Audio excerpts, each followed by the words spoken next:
저희 오늘 다음 또 주제로 넘어가 볼게요. 윤석열 대통령 관련된 계속해서 그 주제인데 지난주에 이제 검찰의 수사 결과를 발표했습니다. 예. 김용현 전 국방부 장관을 기소하면서 첫 기소였어요. 이번 사건 관련해서는 첫 기소였는데 수사 결과가 상당히 좀 충격적이었어요. 예. 그래서 일단은 윤석열 대통령이 이 수방사령관이라든지 특전사령관에게 수차례 전화를 해서 이 내용이 참 충격적이었습니다. 총을 쏴서라도 그러네. 문을 부수고 들어가서 끌어내라.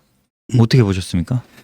이게 국민에게 발포하라는, 그러니까 민주당에서 주장하듯이 국민에 대한 발표 명령이었다라고 보지는 않고요. 예. 네.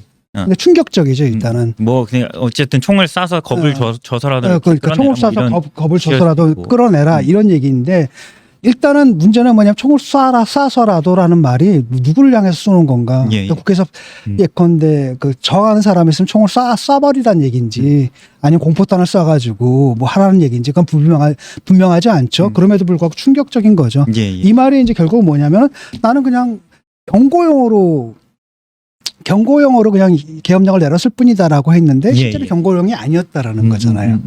어. 쉽게 말하면 계엄 해제 의결을 못하게끔 끌어내라는 얘기는 그다음에 그 끌어내는 방식도 뭐 4인 1조로 해서 끌어내라 이걸 넘어가지고 심지어는 뭡니까? 구체적으로 나왔어요. 총을 쏴서라도 끌어내라 그다음에 도끼로 문을 부숴라서 끌어내라 상당히 폭력적인 방식으로 명령을 내렸다는 겁니다. 어쨌든 간에 뭡니까? 총기의 사용을 허용한 거라는 거예요. 이거는 딴 건 몰라도 총기 사용을 허용했다라는 거거든요. 예. 그러니까 상당히 충격적인 내용이죠. 그 이거는 뭐 분명히 이건 내란죄입니다. 이거는 말이 필요 없고 이거는 내란죄죠. 그런데 이 내용들이 아마 뭐 여러 사령관들이라든지 이 진술을 아마 토대로 했을 텐데 윤석열 대통령 측에서는 체포에 채자도 안 꺼냈다 이렇게 거짓말이잖아요. 예, 거짓말로 밝혀진 거. 아니 체포에 채자도 안 꺼냈는데 그럼 그 사람들은 왜 체포하러 다녔을까요? 사람들을 체포조까지 만들고 체포할 사람들의 명단까지 만들어지고 근데 실제로 제가 지시까지 했잖아요. 예. 지시까지 했는데 이제 와가지고 그러니까 여태까지 그쪽에서 했던 해명이 다른 게 다 거짓말로 드러난 겁니다. 그러니까 대통령이 좀 거짓말한 거죠. 일방적 진술에 불과하다 뭐 이렇게도 얘기를 하는 것 같아요. 윤석열 대통령 측에서 이게. 아니 일방적 진술에 불과하다라는데 통화한 내역이 있을 겁니다. 분명히. 그러면 자기가 그건 감추지 못할 거 아닙니까? 자기가 이 사람하고 통화를 했는데. 예. 네. 그럼 너 그때 통화할 때 무슨 얘기했어? 통화해가지고 안부 전했어? 아마 대통령 통화는 이렇게 녹취가 되거나 그러지는 비화 통화를 한 거라는 예, 거죠. 예. 비화 통화가 녹취가 되거나 그러진 않을 것 같습니다. 하지만 통화 내역은 네. 남아 있을 거고. 그러니까 비화 통화가 내가 군대 있을 때 보니까 이게 중간에서 그저걸 못해요. 도청을 못해요. 예. 이렇게 맞습니다. 코딩이 돼가지고 변환이 돼가지고. 그런데 그게 녹음되거나 그랬을 것 같지는 않거든요. 그 증거로 다 남는 건데. 예. 그리고 이 계엄 관련해서 지난 3월부터 모의를 좀 그러니까 언급을 하기 시작했고 윤석열 대통령이 직접 뭐 김용현 전 장관이나 뭐 사령관들과 만나서도 이런 얘기를 하고 뭐 여러 차례 이제 비상조치 아니면 안 된다. 특단의 대책이 필요하다 이런 얘기를 하고 11월부터는 실질적인 준비를 했다. 검찰은 그렇게 보고 있습니다. 이게 상당히 오래전부터 준비했다. 이 부분은 좀 어떻게 보셨어요? 저도 그게 맞는 것 같아요. 얼마 전에 누구죠? 그 방송에서 저기 이제 뭐죠? 박형준 부산시장을 만났더니 예. 그분이 그런 말씀을 하시더라고요. 3월인가에 벌써 한동훈 대표가 갑자기 그 대통령이 조금 이상하다. 예. 이런 뭐 계엄이라든지 뭐 이런 얘기를 좀 하시는 것 같아서 우려스럽다라는 우려를 이미 그때 표명했다고 하더라고요. 그래서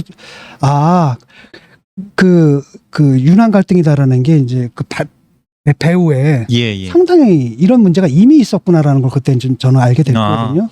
그러니까 여권 내에서는 아마 좀 알았던 것 같아요. 근데 대개들 다 설마했겠죠. 에이, 설마. 근데 한동훈 대표가 좀 그때 좀 우려를 표명했다는 얘기를 좀 제가 들었거든요. 그러니까 그때부터는 얘기가 됐던 거고 그게 이제 여기저기 흘러나와가지고 여권 내에서는 좀 얘기가 된 것 같아요. 그다음 그 중에 일단이 저쪽으로 넘어가가지고 8월 달에 민주당에서도 계엄하려고 하는 거 아니냐라는 거하고 근데 그때조차도 아마 당 내에서는 설마 거기까지는 아마 이러고 있었던 것 같아요. 모두가 그렇게 생각했죠. 예. 그 유난 갈등의 배후에 있었다는 거는 윤석열 대통령이 뭐 그런 갈등 상황에서 더 몰리면서 그런 판단을 했을 수 있다. 뭐 이런 해석일까요? 아니 뭐 그런 건 아니고 그러니까 윤한 갈등이라는 게 단순히 두 사람 간의 이런 차원의 문제가 아니라 선거를 치르는 그런 차원의 문제가 아니었다는 거지. 총선을 어떻게 치르냐의 문제가 아니라 좀 더 깊은 문제가 있었다라는 거죠. 좀 더 깊은 문제. 왜냐하면 3월 그렇죠. 좀 더 깊은 문제가 있었다는 거죠. 그리고 윤석열 대통령이 또 계엄 이 사태 중에 또 통화를 하면서 2번, 3번이라도 계엄을 하면 된다 이런 언급도 했더라고요. 그렇죠. 네. 그러니까 자기는 뭐 한 번만 경고용 실제로 그게 실행이 된 겁니다. 실행이 된 게 뭐였냐면은 그때 병력들이 무장해제를 안 한 병력들이 있었어요. 남아 있었어요. 그 다음에 딱 그 계엄 해제를 하고 몇 시간이 있었죠? 4시간인가 후에 곧바로 해제를 하지 않았고 곧바로 해제를 하지 않았거든요. 그 4시간 동안에 내가 볼 때는 4시간 동안에 이제 대책을 마련하려고 한 겁니다. 또 다시 한번 해보려고 2차, 3차 계엄을 때리면 된다라고 했던 건 뭐냐면 그때까지도 이게 성공할 수 있으리라고 생각한 것 같아요. 계엄 해제했어? 오케이. 그렇다면은 땅 뭐 한 다음에 또 라고 했는데 이제 보니까 움직일 수 있는 병력이 없고 움직여질 수 있는 병력이 이제 없었던 거죠. 그러다 보니까 포기한 거고 이렇게 보는 게 맞아요. 그 여태까지 우리가 이해 못했던 게 뭐냐? 아니 그거 해제하는데 왜 4시간이나 걸리지? 그거잖아요. 퍼즐이 좀 즉시 해제하기로 돼 있는데 그 4시간 반 동안에 이번에 1차는 실패했어. 그러니까 2차, 3차 가능성을 모색하다가 결국은 아무도 움직일 수 없다 또는 움직여지지 않는다라는 사실을 깨닫는 순간에 그냥 할 수 없이 이제 계엄 해제를 의결한 게 아닌가 저는 그렇게 봐요. 검찰이 또 이번에 수사 결과를 내놓은 것에 대해서 좀 예상 밖의 고강도 수사다. 그리고 그 결과를 좀 예상 밖에 상당히 세게 내놨다. 이렇게 보는 경우도 있더라고요. 왜냐하면 검찰을 좀 의심하는 시각도 있었잖아요. 교수님 좀 어떻게 보셨어요? 아니 뭐 거기 세게 내온 것도 아니고 사실이 그럴 겁니다. 아마 검찰이 지금 한 게 뭐냐면 결국은 그때 가담했던 사람들의 진술이잖아요. 주로. 진술이고 그다음에 그 사람들이 갖고 있는 통화 기록이라든지 이런 거잖아요. 그걸 통해서 재구성한 것에 불과하고 그게 사실일 겁니다. 강하게 한 건 아니고 검찰은 제대로 한 거고 문제는 뭐냐면 민주당이에요. 지금 사실 이 수사 제대로 할 수 있는 데가 딱 한 군데거든요. 내가 볼 땐 검찰이에요. 검찰밖에 없습니다. 경찰은 이런 거 수사 못해요. 수사력이 안 되거든요. 아니 내란죄 수사를 경찰에서 이제 해봤어요. 이런 거 이런 중요한 수사를 공수처는 생각해 보세요. 구속 제로예요. 그다음에 유죄 제로입니다 지금. 이런 못합니다. 근데 이걸 갖다 악마화를 시켜버린 거예요. 그래가지고 결국 그들 넘겼거든요. 지금도 제대로 된 수사 결과 딱 내놓는 건 이제 검찰밖에 없는 거죠. 이 검찰은 결국 뭐냐면 이 4가지 사안에 대해서 쉽게 말하면 탄핵 사유가 된 4대 가지가 있잖아요. 그 모든 사안에 대해서 대통령의 해명이 다 틀렸다라는 걸 그대로 수사 결과로서 발표하고 있다는 거거든요. 아까 말씀 주신 대로 이 부분이 특검이 통과가 되면 특검이 실시가 되면 다 합쳐서 특검에서 하는 게 안전하죠. 왜냐하면 이제 이게 수사 주체가 들쭉날쭉하기 때문에 나중에 법정에서 이 부분은 말이죠. 쟤네들이 수사했는데 그게 적법하지 않은 수사예요. 뭐 이렇게 나올 수가 있거든. 그러니까 실제로 지금 또 그렇게 나오고 있습니다. 그렇죠. 실제로 왜냐하면 공수처에서 불렀는데 난 못 간다. 소환 조사 거부하고 있어요. 공수처에서는 내란죄 수사 못 하게 돼 있다. 그렇기 때문에 그러니까 공수처에서는 뭐냐면 직권남용으로 수사 그 검찰론이랑 똑같거든요. 직권남용으로 수사하는 가운데 직권남용에 연루된 내란죄도 같이 한다 이런 건데. 아니 니들 원래 내란죄 못하게 되는데 그게 무슨 말이 되느냐라고 하니까 검찰 소환하고 그다음에 공수처 소환에는 그렇게 버틸 수가 있는 거죠. 이런 문제 이게. 이게 다 민주당이 다 자업자득입니다. 그러니까 검찰을 악마화해가지고 뭐 기소권 다 발기발기 찢어놓은 거거든요. 이러다 보니까 결국 이런 문제가 발생하는 거고 그래서 당락을 가지고 국가 시스템을 갖다 망가뜨리잖아요. 그럼 자기들이 당하는 거고 헌법재판관 문제도 그래요. 결국 역시 6인 체제가 된 게 누구 덕분입니까? 민주당 때문이거든요. 지들이 6인 체제가 좋았던 거야. 그래서 그걸 유지시켰던 거잖아요. 그러다가 지금 딱 되니까 급한 거잖아요. 그러니까 이런 식으로 사실은 윤 대통령은 그러면 형식적으로 실질적으로 민주주의를 갖다 부정을 했다면은 민주당 쪽에서는 계속 형식은 유지하면서 실질적으로 민주주의를 부정해 왔거든요. 그게 이제 이런 결과로 나타나는 거죠. 공수처에서는 이제 윤석열 대통령 체포영장을 검토할 수 있다 이렇게 좀 보고 있던데 체포가 뭐 영장이 나오더라도 체포가 되겠습니까? 일단은 그 체포가 되겠냐라는 거죠. 체포영장에 발부가 된다 하더라도 실제로 체포영장에 발부될지 안 될지도 몰라요. 실제로 그 부분이 분명히 일리는 있거든요. 예, 예. 왜냐하면은 아니 너희도 내란죄 수사 권한이 없는데 뭘 그걸 왜 나를 불러? 너희들이 나를 무슨 자격으로 부를 수 있는 거야? 이게 또 일리가 있잖아요. 이걸 법원에서 어떻게 판단할지 몰라요. 예. 설사 그래가지고 그때 법원에서 판단을 내려가지고 그래 영장을 내준다 한들 체포영장 갖고 가게 되면 경호실에서 딱 막을 거 아닙니까? 예. 물리적 충돌이 발생하거든요. 그거 가지고 힘들다라는 거죠. 그런데 참 저는 이게 체포가 안 돼요. 경호처가 네. 아무리 대통령을 지키는 그 책임이 있다지만 이렇게 체포영장이 나왔는데도 거부를 한다는 게 체포영장 말고 나중에 구속영장이 나온다면 좀 얘기가 다르거든요. 구속영장이 나온다라고 하면 법원에서 이제 구속을 하라고 한 건데 예. 그때 들어갈 때 만약에 경호처에서 막는다 그러면 그것 자체가 이제 직권남용이 되는 거잖아요. 예, 예. 직권남용이 아니라 공무집행방해.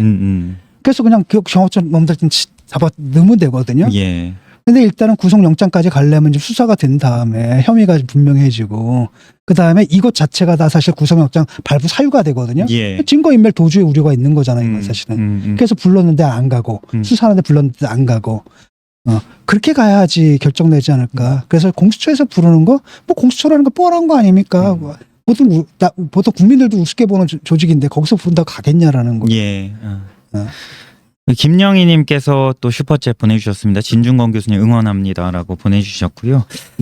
윤석열 대통령 측에서 이제 그 또 수사를 거부하는 또 이유 중에 하나로 내세우는 게 탄핵 심판이 선결돼야 된다 이런 주장도 하는데 이 부분은 좀 어떻게 보세요? 그건 전혀 다른 거라는 겁니다. 박근혜 대통령 때를 들어서 뭐 탄핵 심판 먼저 하고 수사를 받겠다 뭐 이런 내용인데. 그거는 그 다른 문제라고 봅니다. 탄핵 심판하고 그 다음에 또 뭐가 있죠? 지금 내란죄 수사. 하나는 형사 재판이고, 예. 형사 재판이고 하나는 이제 행정 심판이거든요. 저 헌법 재판인 거죠. 예. 헌법 재판이 달라요. 그러니까 그 소송을 갖다 운영을 하는 데는 형사 재판에 그걸 원형을 하지만 이번에도 정영식 재판관이 딱 그 얘기를 하지 않습니까? 이게 완벽하게 형사 재판처럼 정말 유무죄의 증거를 갖다가 합리적으로 의심할 여지가 없이 명확히 증명해야 되는 그런 형사 재판으로 갈 수는 없다. 또 한편은 그렇게 형사 재판처럼 그 피의자의 권리를 갖다 그렇게 많이 보장해 줄 수는 없다. 예. 이건 바로 뭐냐면 이자가 죄가 있느냐 없느냐가 아니라 이자가 대통령직을 수행할 자격이 있느냐 없느냐를 판단하는 것뿐이거든요. 예. 그러니까 이건 간단하다는 전혀 다른 절차라는 거죠. 그렇기 때문에 같이 가는 게 맞다고 보고 그다음에 생각해 보세요. 지금 탄핵 심판 자기들이 그렇게 끌어놓으면 그러면은 탄핵 심판이라도 제대로 할 수 있게끔 도와줘야지. 안 도와주고 있잖아. 그 탄핵 심판이 나중에 진짜 극단적인 경우에는 사실 무력화될 수도 있고 4인 체제가 되면 영원히 그럼 영원히 수사도 안 받겠다는 얘기냐? 이런 얘기가 된단 말이죠.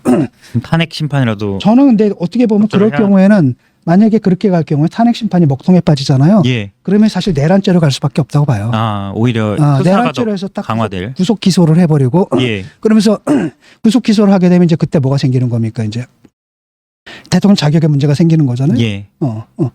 그러면은 대통령직을 잃어버리는 거잖아요. 그렇죠. 그렇게 아예 구속을 시켜가 대통령을 잃게 말하면 그때 이제 거리가 되는 거예요. 예. 그럼 바로 이제 대선이 시작되는 거죠. 그것도 하나의 방법이라고 생각을 해요.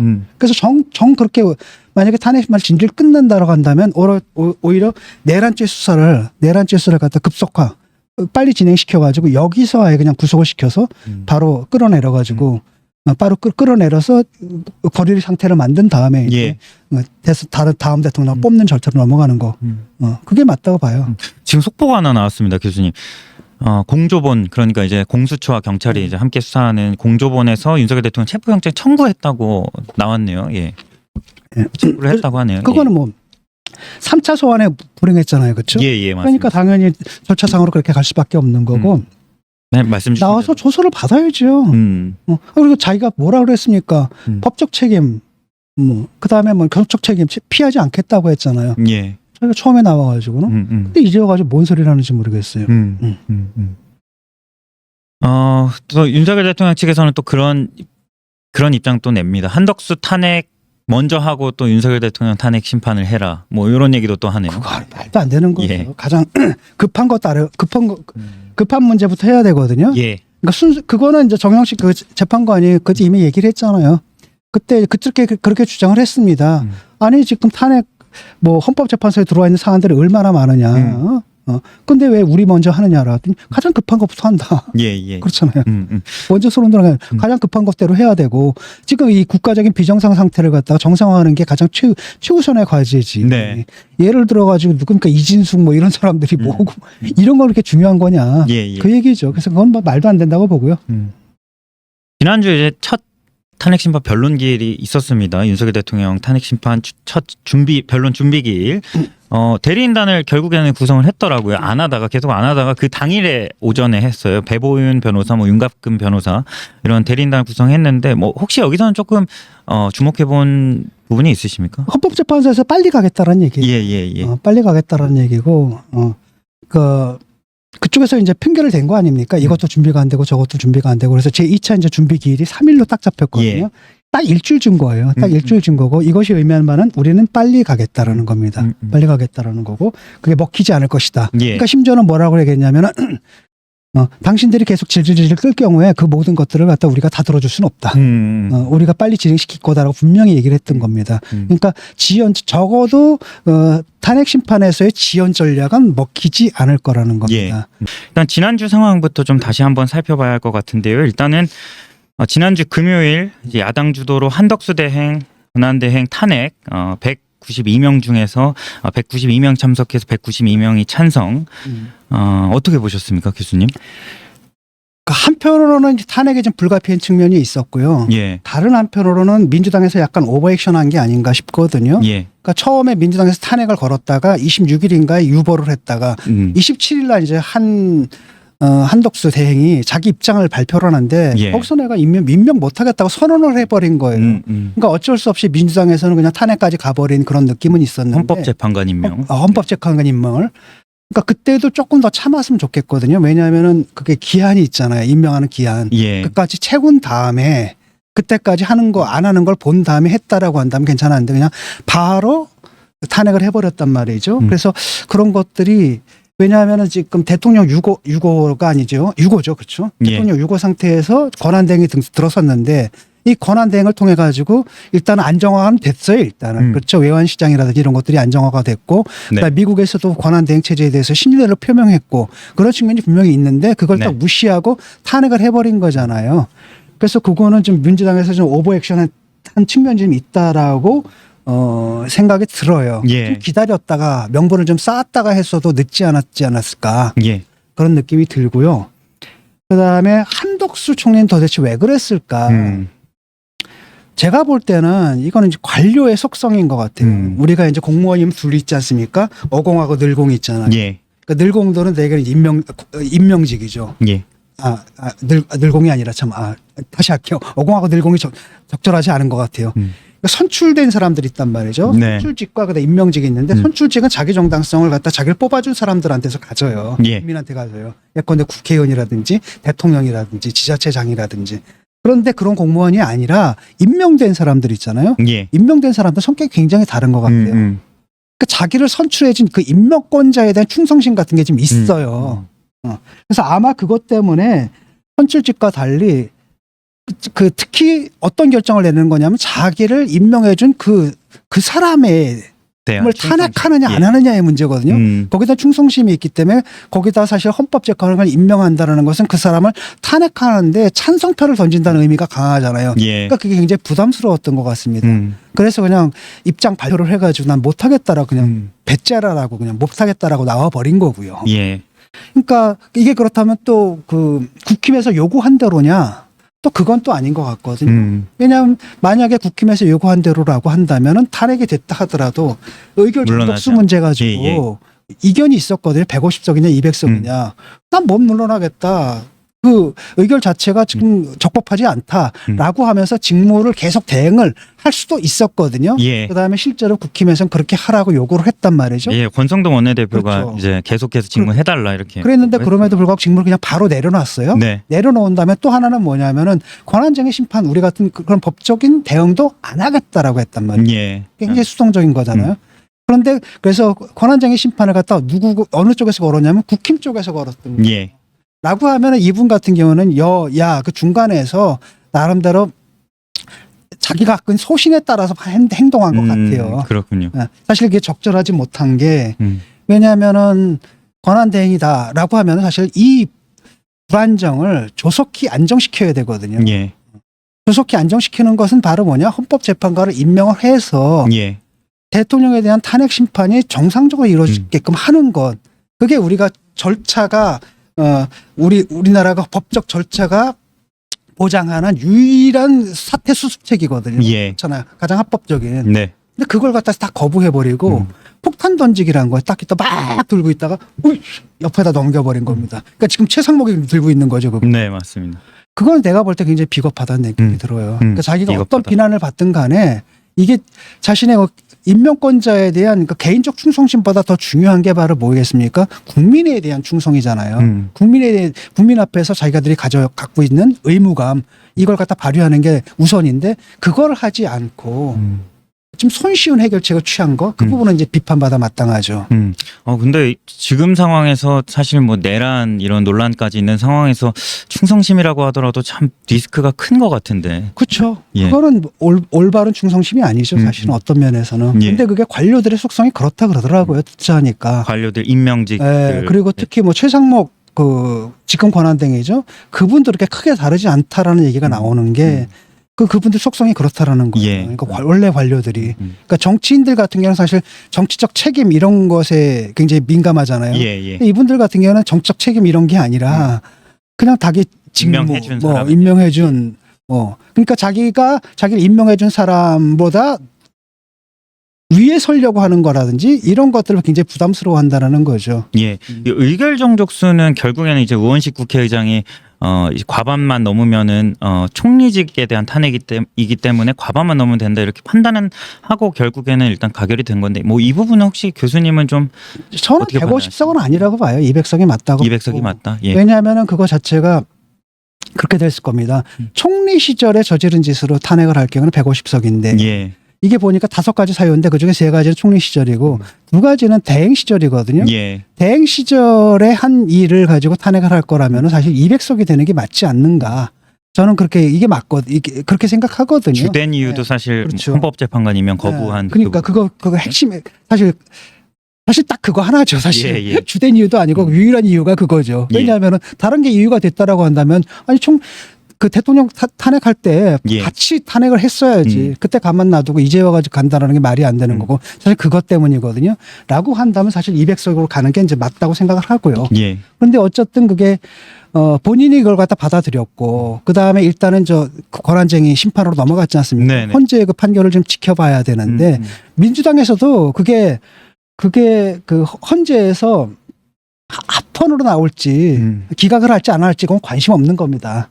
일단은 당장은 정지시킨다. 예. 그래서 정치적인 타격을 주겠다. 거기에 많이 가 있기 때문에 이게 사실 법적으로 옳으냐 그러냐 이건 별로 신경도 쓰지 않는 것 같아요. 예. 그런 식으로 처리를 한 거죠. 이 부분도 말씀 주신 대로 국민의힘에서 이제 권한쟁의 심판하고 효력정지 가처분하고 이게 또 헌재에서 또 결정을 해야 되는. 예. 이건 어떻게 좀 전망을 하십니까? 그게 그냥 넘어갈지 그건 잘 모르겠습니다. 반반인 것 같아요. 반반인 것 같고 만약에 제가 볼 때는 제가 이제 법적 지식이 좀 짧긴 하지만 법리적으로 보게 되면 사실은 그게 무효인데 근데 이미 이루어졌잖아요. 실효적으로. 예. 이루어진 것에 대해서 이걸 뒤집을 상황도 아니잖아요. 예. 그렇기 때문에 그냥 그렇게 판결이 그냥 갈 수도 있겠다. 이런 생각이 들어요.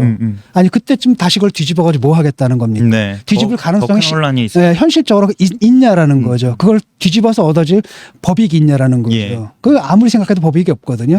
그렇기 때문에 그 다음에 이게 본인이 건 것도 아니란 말이죠. 예. 본인이 건 것도 아니기 때문에 그 차이가 또 그냥 클 수 가지 않을까라는 생각을 좀 해봐요. 대통령 이제 권한대행을 최상목 경제부총리가 이어받았는데 당장에 이제 1월 1일까지 시한이에요. 이 김건희 특검과 내란 특검, 쌍특검이라고 하는데 1월 1일까지 이거를 어쨌든 공포를 하든지 아니면 거부권을 행사하든지 결정을 해야 하는 거잖아요. 네. 어떤 결정을 좀 내릴 거라고 보세요? 그 모르죠. 예. 지금까지는 현재까지 나온 분위기를 봐가지고는 또 한덕수 권한대행과 크게 다르지 않을 거다라는 게 이제 일반적인 예측이지 않습니까?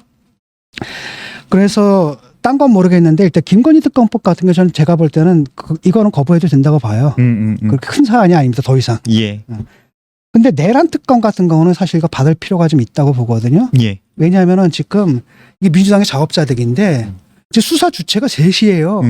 검찰, 경찰, 공수처거든요. 예. 이렇게 되면 나중에 공소기각이 될 수 있습니다. 왜냐하면은 너 수사 어땠어? 수사의 적법성 문제가 발생할 수 있거든요. 이 문제를 깨끗하게 해결하는 건 역시 뭐예요? 특검밖에 없다라는 겁니다. 왜냐하면은 공수처에서는 내란죄 수사를 못해. 검찰에서 내란죄 수사를 못해. 예. 그렇죠?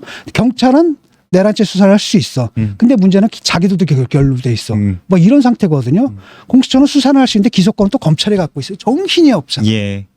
이걸 깔끔하게 해결해 주는 건 특검밖에 없다라는 겁니다. 그렇기 때문에 이건 받고 예컨대 그 김건희 특검은 거부한다 하더라도 내란 특검하고 특히 헌법재판관 임명하는 건 해줘야 되는 겁니다. 이거는 반드시 해줘야 되고 민주당에서도 지금 이거 가지고 아마 이제 협상에 들어갈 거예요. 그러니까 최악의 경우 쉽게 2개 쌍특검 오케이 거부해라. 하지만 헌법재판관만은 임명해라. 이건 아니고 사실상 이런 안을 가지고 한덕수 총리한테도 아마 협상을 한 걸로 알고 있는데 한덕수 총리 측에서 이걸 거부한 걸로 알고 있거든요. 근데 최상목 이분은 좀 다르잖아요. 약간 결이. 왜냐하면 대통령이 그때 뭐예요? 그거 대국민 담화 발표하러 갈 때 그 끝까지 달려가면서까지 막았던 사람이기 때문에 예. 민주당에서 내심 좀 기대하는 바가 있거든요. 조금 예. 다를 거라는. 그래서 그런 뭐 개인적인 또는 사적인 이런 연을 떠나가지고 권한대행입니다. 그러니까 그럼 대통령이 권한대행이거든요. 대통령으로서 국정을 안정화시키기 위해서 가장 필요한 게 뭔지를 생각해야 되는 겁니다. 네. 그다음에 그 일을 해야 돼요. 그 일을 하기 위해서 반드시 필요한 게 바로 뭐냐? 헌법재판관을 임명해야 되고 된다. 지금의 이 비정상적인 상태를 갖다 정상화할 수 있는 유일한 길이잖아요. 거기는 협조를 해야 되는 겁니다. 나머지 어떻게 됐든 간에. 그건 해줘야죠. 최소한. 하지만 전망은 조금 회의적이죠. 전망은 조금 회의적이죠. 네, 분위기가. 이렇게 되면 또 한참 끓고 왜냐하면 이게 뭐랑 연동돼 있냐면은 국힘에서 국힘에 이제 그 헌재를 갖다 헌법재판을 갖다 무력화시키려는 시행 상관이 있거든요. 만약에 이렇게 하게 되면은 지금 6인 체제잖아요. 6인 체제 하에서도 원래는 7인 이상이 하게 되어 있는데 6인 체제 하에서도 지난번에 그냥 숫자가 모자라도 1은 해야 되니까 그래서 그 조항을 갖다 잠깐 효력을 정지시킨 맞습니다. 상태거든요. 6인 체제인데 문제는 뭐냐면 심의까지는 할 수 있어도 결정을 6명이 할 수 있느냐. 할 수 있느냐. 그다음에 이 중요한 결정을 그다음에 지금 이게 국회 목이 셋이고 그다음에 뭡니까 대법원 목이 셋이고 대통령 몫이 셋이잖아요. 예. 333. 이게 공정성인데 국회 몫이 셋이 그냥 몽땅 빠져 있는 거거든요. 예. 이런 상태에서 내는 결정에 과연 정당성을 가질 수 있느냐 이런 문제가 있는 거고. 근데 최악의 경우에는 그래서 셋이서 셋 없이도 6명이서 의결하고 심의하고 그다음 결정까지 할 수 있다. 그렇게 결정을 내릴 수가 있는데 문제는 뭐냐면 그 6명 중에 정영식인가 이분이 끝까지 의견을 낸 게 바로 그거였거든요. 이게 국회 목, 그 다음에 대통령 목, 대법원 목 셋. 이것이 있어서 그 절차의 그 합법성, 정당성을 갖는 건데 이게 몽땅 빠져 있으니까 6명이 결정 내리는 건 좀 아니지 않느냐라는 그 의견을 냈단 말이죠. 예. 이분이 지금 그냥 그 안에 포함되어 있는 겁니다. 만약에 이분이 끝까지 그 견해를 갖다 고집할 경우에는 그럴 경우에 어떻게 되는 거냐면 사실은 결정을 못 내린다는 얘기죠. 예. 그런 가운데 4월 18일이 와요. 그럼 두 분이 떠나고 2명의 임기가 그럼 끝납니다. 4인 체제가 되거든요. 그럼 헌재가 마비가 되는 겁니다. 헌재가 마비인데 헌법기관이 마비가 되는 거거든요. 예. 국가 기능이 지금 마비가 되는 상태라는 거죠. 이 부분에 대해서 해법이 좀 필요한 건데 이게 문제는 뭐냐면은 그러니까 헌법의 아버지들이 이런 말도 안 되는 사태가 발생할 거라고 예상을 못 한 거예요. 그냥. 상식적으로 이런 일이 벌어질 그렇잖아요. 거라고. 이런 몰상식한 사태가 이걸 누가 예상을 하겠습니까? 이런 상태거든요. 그래서 사실상 6명에서 만약에 결정을 못 내린다. 그렇게 만약에 결론을 내릴 경우에는 어떤 게 있는 거냐면 그럼 헌법기관에서 헌재가 그럼 기능이 정지가 되고 예. 이 대통령이 임기가 끝날 때까지 3년 동안 거의 아직 2년 반이 더 남은 거 아닌가. 예. 2년 반 동안 헌재가 없는 사태가 벌어진다는 거예요.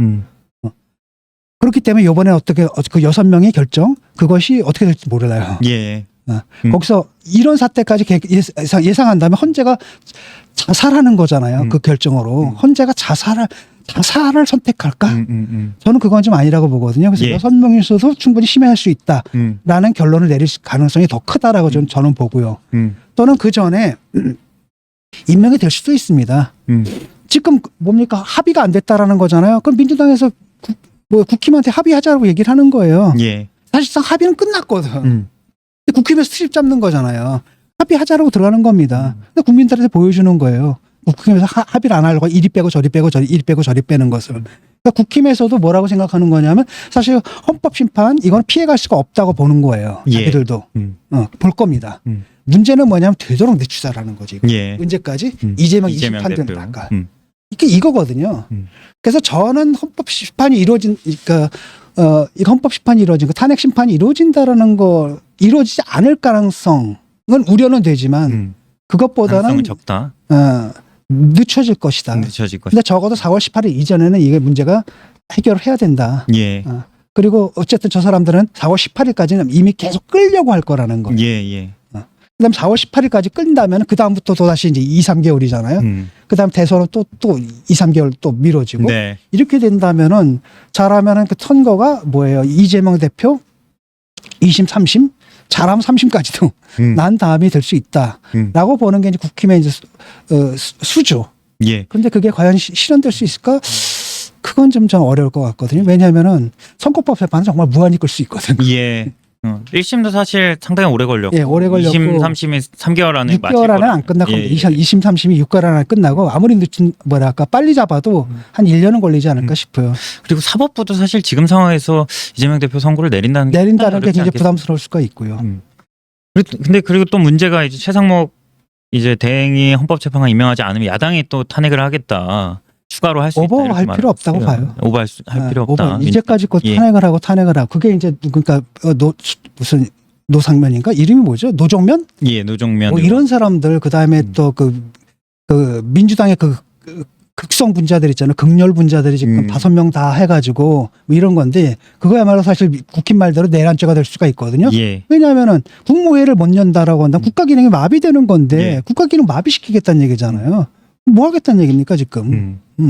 그 잘못된 거죠. 그래서 저는 그거는 받아서는 안 된다고 생각하고 오히려 민주당에서 그렇게 극렬하게 나가잖아요. 그러면은 국힘에서는 좋아할 거라는 겁니다. 알아. 자, 저러니 오죽했으면 우리가 쿠데타를 했겠냐. 오죽했으면 우리가 계엄을 때렸겠냐. 이렇게 나올 거라는 거예요. 예.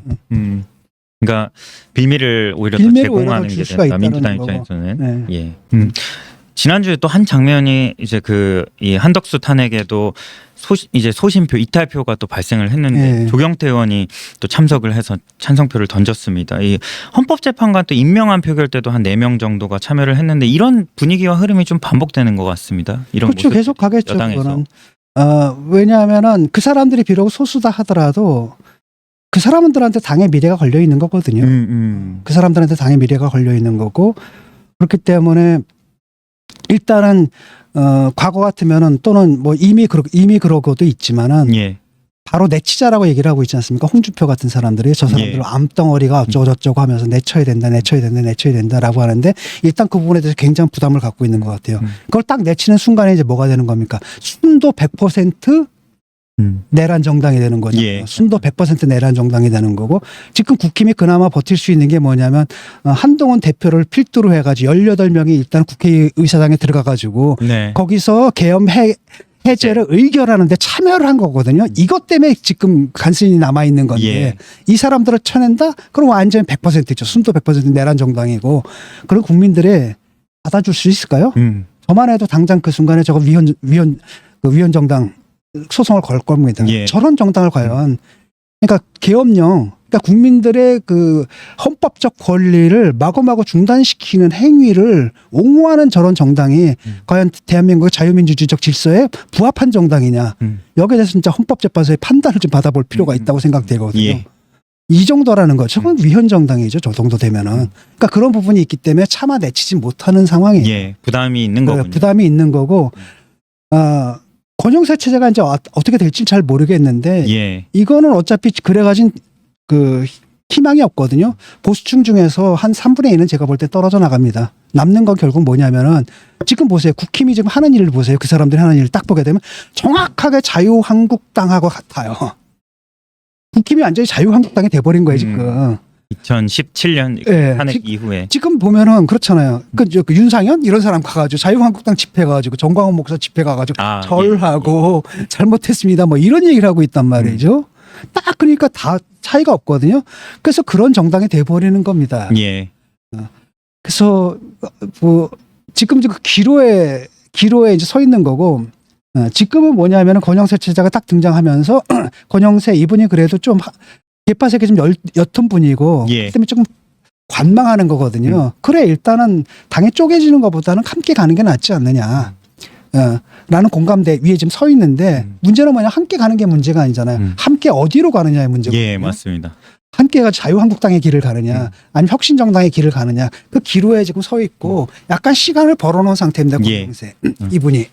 근데 그 당이 어디로 갈지 거기서 그 싸움에서 결정적인 역할을 하는 게 뭐냐면 적어도 민주적인 합법적인 정당으로서의 자격을 갖다가 유지하게 만든 사람들이 바로 그 사람들이에요. 친한 계열. 예. 계엄 해제할 때 국회의사당에 들어와 있던 사람들이란 말이죠. 예. 그 사람들만이 유일하게 대한민국이라는 대한민국의 자유민주주의 체제에서 정당으로서의 정당원으로서의 합법성을 가진 사람들이거든요. 나머지는 뭐 했냐라는 거예요. 저기 당사에 몰려가지고.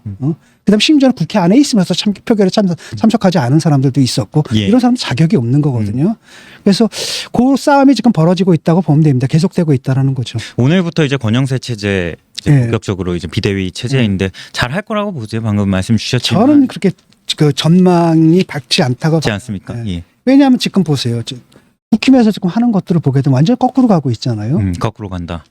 일단은 윤상현 같은 사람 뭐 했습니까? 윤상현 같은 사람은 정강원 집회에 가가지고 탄핵에서 사과한다. 지금 이러고 있단 말이에요. 말이 됩니까 이게? 근데 두 번째로는 뭐냐면은 탄핵 심판을 갖다 걸어야 되는데 지금 당 전체 차원에서는 계속 헌법재판관을 임명하는 걸 갖다 거부하고 있단 말이죠. 예. 결국은 탄핵 못하겠다는 얘기라는 거예요. 이렇게 가고 있는 분위기가 그래요. 그다음 심지어 미디어 특위에서 뭐라고 나왔습니까? 김용현 전 장관의 입장문을 갖다가 아니 당의 미디어 특위가 내란죄 혐의자의 변호사입니까? 그걸 공적으로 내버리는 거예요. 예. 이렇게 거꾸로 가고 있다는 겁니다. 이게 당의 지금 전반적인 분위기예요. 그리고 그 뒤에는 뭐가 있느냐? 이제는 우리가 믿을 거는 강성 지지층밖에 없다라는 거거든요. 그러니까 이들하고 결합해가지고 점점점 그런 경향이 세지는데 이런 상태 속에서 쇄신으로 나간다? 힘들 거라는 겁니다. 첫 번째가 뭐냐면 사과 문제예요. 예. 대통령 계엄령안에 대해서 사과해라. 이제까지는 국힘의 공식적인 입장은 계엄령은 잘못됐다. 예. 그럼에도 불구하고 탄핵은 반대한다라는 거잖아요. 첫 번째, 그럼 계엄령이 잘못됐냐? 그럼 너도 사과해라. 할까요? 이게 이런 문제라는 겁니다. 예. 두 번째로는 지금 결국은 뭐랄까 내란 정당이 돼버린 거잖아요. 이 내란 정당, 내란 옹호 정당의 그 혐의를 어떻게 벗어낼까? 그럼 이른바 혁신안들이 나와야 되거든요. 근데 거기서 혁신할 수 있는, 쇄신할 수 있는 주체가 누구예요? 친한계밖에 없다라는 거예요. 예. 근데 주권은 자기들이 해경원이 자기들이 잡고 있거든요. 거기서 얼마나 혁신안이 나오겠냐라는 거죠. 이 두 가지거든요. 예. 그래서 저는 두 개 다 못하지 않을까 싶어요. 왜냐? 첫 번째 사과도 간단하지 않은 것 같습니다.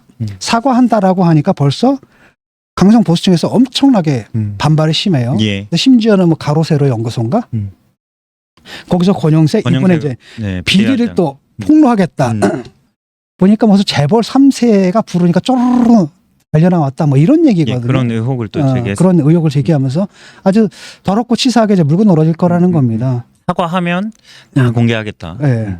이제 그렇게 이제 압박을 하고 있는 상태 속에서 과연 얼마나 할 수 있을까?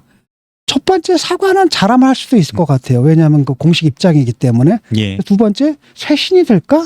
저는 쇄신되기는 힘들 거라고 봐요 지금. 이런 상태로는. 또 한 가지 좀 여쭤보고 싶은 게 국민의힘의 메시지 수위를 상당히 높이는 것 같아요. 뭐 민주당은 국정 테러 세력이다, 뭐 등등 해서 이렇게 좀 여론전을 좀 펼치는 것 같다. 저는 그렇게 보이는데. 그렇죠. 그러니까 예. 참 한심한 얘기입니다.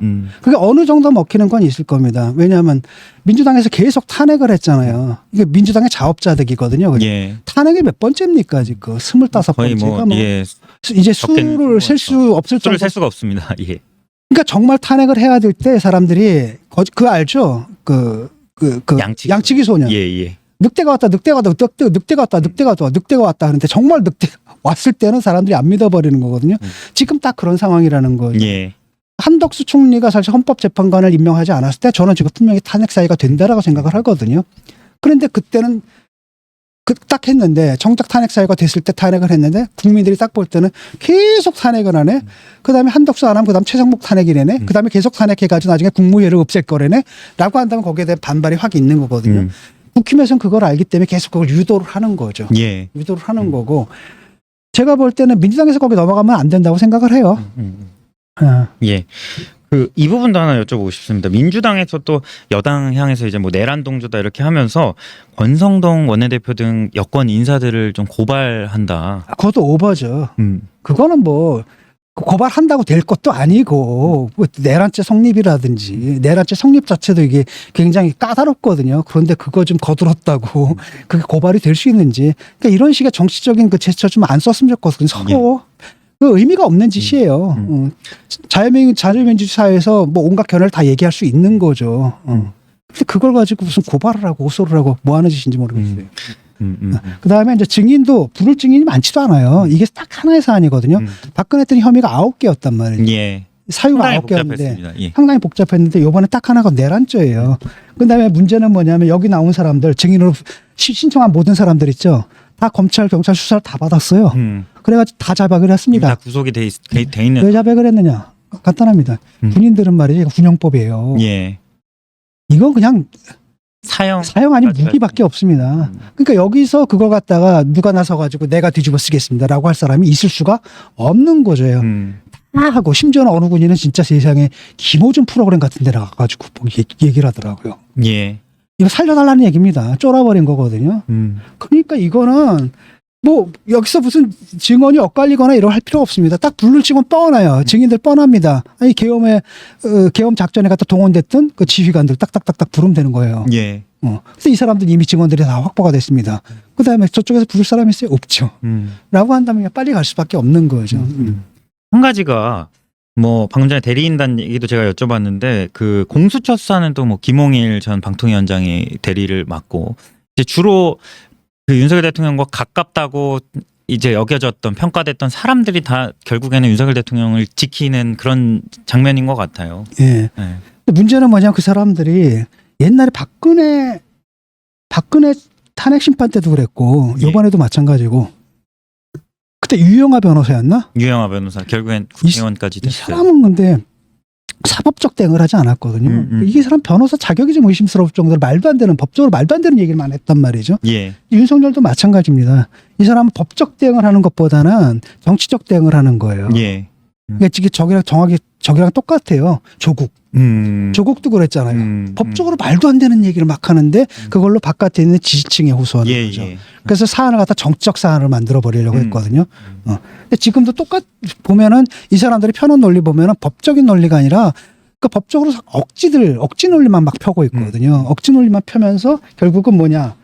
바깥에 지지층, 강성 지지층 결집시켜서 그들의 엄호를 받겠다 이런 전략으로 가는 거거든요. 예. 이게 법정에서 안 통해요. 똑같은 오류를 좀 범하고 있는 거죠.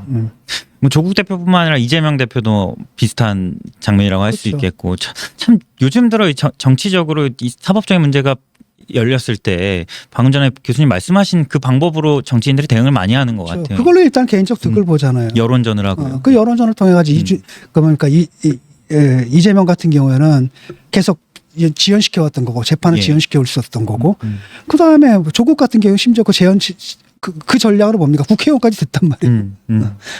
근데 문제는 뭐냐 그럼에도 불구하고 감옥 가요 결국은 이재명 대표 설사 대통령이 된다고 해서 끝난 다음에 결국 감옥 갑니다. 예. 가면은 그거 형량이 엄청나요.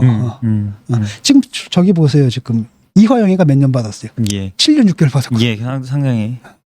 이거보다 이거 주범이야. 딱 그 사안만 가지고도 그보다 더 중한 형을 받을 거고 그 밖에 다른 사람들도 있거든요. 예. 그러니 뭐 엄청날 거고 이번에 아마 평생 사면해주지 않으면 평생 감옥에 썩을 겁니다. 이런 거에 결국은 이렇게 되는 거거든요. 그러니까 버틸 수 있는데 어느 정도까지는 버틸 수가 있을 겁니다. 윤석열도 마찬가지입니다. 이거 가지고 강성 지지층들 결집시켜가지고 그 안에서 자기 마음이 편하겠죠. 그런다고 사법 절차를 피해갈 수 있느냐? 헌법재판소의 그 판결을 피해갈 수 있느냐? 못 피해갑니다. 근데 법정에서 내란죄 피해갈 수 있냐? 못 피해갑니다. 그걸로. 예. 결국은 들어가게 되는 거예요. 의미가 없는 겁니다. 이게 지금. 법적 판단을 받고 나서도 사실은 뭐 어떤 정치적으로는 무죄를 주장하는 그렇죠. 것 그렇게 할 수 같아요. 있죠. 예. 그게 이제 뻔뻔해진 겁니다. 지금. 네네네. 뻔뻔해진 거예요. 지금 조국 보세요.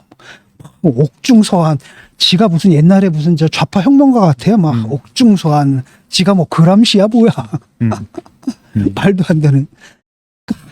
뭐 이런 식으로 정말 뻔뻔해진 거죠. 예. 잘못을 했으면은 잘못을 인정을 하고 반성을 해야 되는데 그게 아니라 역사의 법정에서 나는 떳떳하다 뭐 이런 식라고 하면서 뻔뻔하게 나오는 것들이 일종의 그 대한민국에서 뭐가 됐냐면 일종의 새로운 뉴 노멀이 된 것 같아요. 예, 뉴노멀. 예. 그게 노멀이 돼버린 것 같아요. 그러니까 천하에 빌어먹을 짓들. 예. 네. 이게 이제 정상이 돼버린 거죠.